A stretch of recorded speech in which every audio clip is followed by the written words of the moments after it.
નમસ્કાર, આપ જોઈ રહ્યા છો ગુજરાત ફર્સ્ટ સમાચારોની સાથે હું છું જિજ્ઞાસા। ઉપલેટા પાલિકાની ચૂંટણીમાં આરોપ પ્રત્યારોપની રાજનીતિ ચાલી રહી છે। ઉપલેટામાં તોડજોડ વચ્ચે લલિત વસોયાએ મોટા આરોપ લગાવ્યા। ધોરાજીના પૂર્વ એમએલએ લલિત વસોયાએ ભાજપ પર આરોપ લગાવ્યા। 10 લાખ રૂપિયા આપીને ભાજપે ઉમેદવાર ખરીદ્યા હોવાનું જણાવ્યું। ભાજપે પોલીસ તંત્રનો પણ દુરુપયોગ કર્યો। ઉપલેટાના ધારાસભ્ય મહેન્દ્ર પાડલિયા પર પણ તેમણે પ્રહાર કર્યા।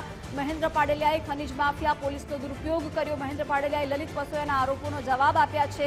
લલિત વસોયાના આરોપો પાયા વિહોણા છે તેવું મહેન્દ્ર પાડલિયાએ જણાવ્યું। કોંગ્રેસના ઉમેદવારને નાણાં આપ્યાની વાત ખોટી હોવાનું પણ કહ્યું કે વિકાસ જોઈને જનતા ભાજપની સાથે આવે છે।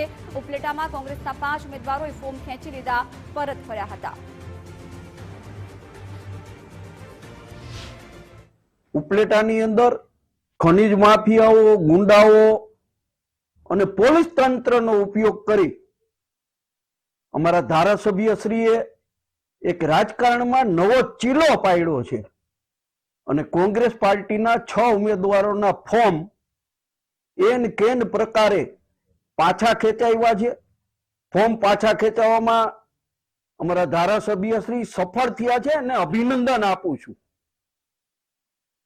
અને સાથે કહું છું કે તમારે આ રીતે ચૂંટણી લડવી હતી તો અમને કીધું હોત તો અમે પણ તમારી સામે તાકાતથી લડત। વિકાસ થવાનો છે, નગરપાલિકામાં ખૂબ વિકાસ થવાનો છે। નગરપાલિકામાં સ્થાનિક સ્વરાજના જે યુનિટ છે એ યુનિટના માધ્યમ દ્વારા લોકોની સુખ સુવિધામાં વધારો થવાનો છે।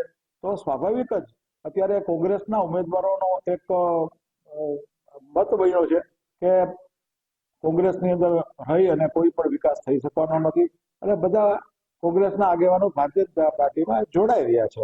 આને કારણે જે કાંઈ લલિતભાઈ પૂર્વ ધારાસભ્યશ્રીની જે હતાશા નિરાશાને કારણે એ આ પ્રકારના મનગઢત નિવેદનો આપે છે, એથી વિશેષ કંઈ નથી।